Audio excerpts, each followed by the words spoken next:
તો કેન્દ્રીય ગૃહમંત્રી અમિતભાઈ શાહ ગુજરાતના પ્રવાસે છે। આજે તેઓ ગુજરાત આવ્યા છે। સરકાર અને સંગઠનના નેતાઓ સાથે કમલમ ખાતે બેઠકનું આયોજન કરવામાં આવ્યું છે। ત્યારે કેન્દ્રીય ગૃહમંત્રી અમિતભાઈ શાહની અધ્યક્ષતામાં આ બેઠક, રાજ્યના મુખ્યમંત્રી, નાયબ મુખ્યમંત્રી પણ બેઠકમાં ઉપસ્થિત છે। આ બેઠક કમલમ ખાતે યોજવામાં આવી રહી છે। જ્યારે કેન્દ્રીય ગૃહમંત્રી અમિતભાઈ શાહ ગુજરાતના પ્રવાસે છે ત્યારે ભાજપ સંગઠનના નેતાઓ પણ બેઠકમાં ઉપસ્થિત છે। ગુજરાતના મુખ્યમંત્રી ભૂપેન્દ્રભાઈ પટેલ અને નાયબ મુખ્યમંત્રી હર્ષભાઈ સંઘવી પણ બેઠકમાં હાજર। રાજકીય સ્થિતિ, સંગઠન અને ચૂંટણીલક્ષી મુદ્દાઓને લઈને ચર્ચાઓ આ બેઠકમાં કરવામાં આવશે। મિશન 2027 વિધાનસભાની ચૂંટણી જે આવી રહી છે તેને લઈ મનોમંથન સંવાદદાતા નિકુંજ જાની ફોનલાઈન પર જોડાયા છે। નિકુંજ, કેન્દ્રીય ગૃહમંત્રી અમિતભાઈ શાહની અધ્યક્ષતામાં એક બેઠકનું આયોજન, વિસ્તૃત વિગતો શું છે? નિકુંજ। કેન્દ્રીય ગૃહ અને સહકાર મંત્રી અમિત શાહની અધ્યક્ષતામાં પ્રદેશ ભાજપની એક અતિ મહત્વની બેઠક છેલ્લા 1 કલાકથી પ્રદેશ કાર્યાલય કમલમ ખાતે ચાલી રહી છે। અને મહત્વનું છે કે છેલ્લા 1.5 મહિનામાં કેન્દ્રીય ગૃહ અને સહકાર મંત્રી અમિત શાહ કમલમ ખાતે આ બીજી બેઠક લેવા માટે તેઓ પહોંચ્યા છે।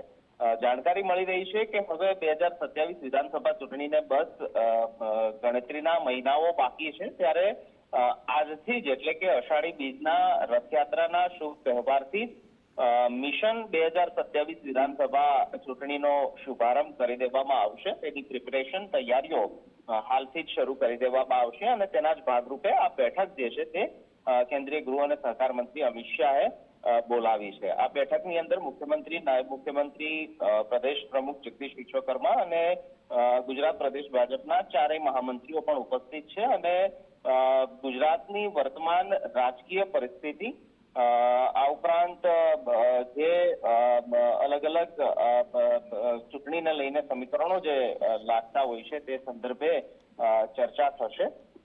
આ ઉપરાંત એ પણ જાણકારી મળી રહી છે કે ચૂંટણીલક્ષી મુદ્દાઓ હોય કે પછી સંગઠનને એક્ટિવ કરવાના મુદ્દાઓ હોય તે સંદર્ભે પણ આજની આ બેઠકની અંદર ચર્ચા થશે। અગાઉ 28 મેના રોજ કેન્દ્રીય ગૃહમંત્રી અમિત શાહે કમલમ ખાતે બેઠક કરી હતી, જેની અંદર સ્થાનિક સ્વરાજની ચૂંટણીના પરિણામોનું એનાલિસિસ કરવામાં આવ્યું હતું।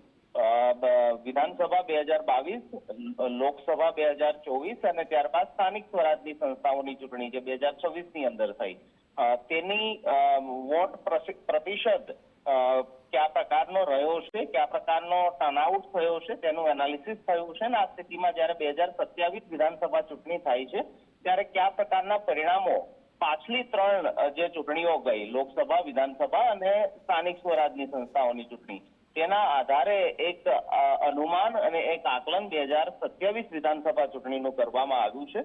અને તેની જે કામગીરી સોંપાઈ હતી તેનો ફોલોઅપ આજે થઈ રહ્યું છે। અને હવે પછી 2027 વિધાનસભા ચૂંટણીને ધ્યાનમાં રાખીને પ્રદેશ ભાજપનું પૂરું સંગઠન, પ્રદેશ ભાજપના જે શીર્ષસ્થ મોવડી નેતાઓ છે તેને કામે લગાવવા માટે એક યોજના જે છે તે તૈયાર થઈ રહી છે અને તે જ અંતર્ગત આજની આ બેઠક જે છે તે માનવામાં આવી રહી છે। જી નિકુંજ, સમગ્ર માહિતી બદલ આપનો આભાર।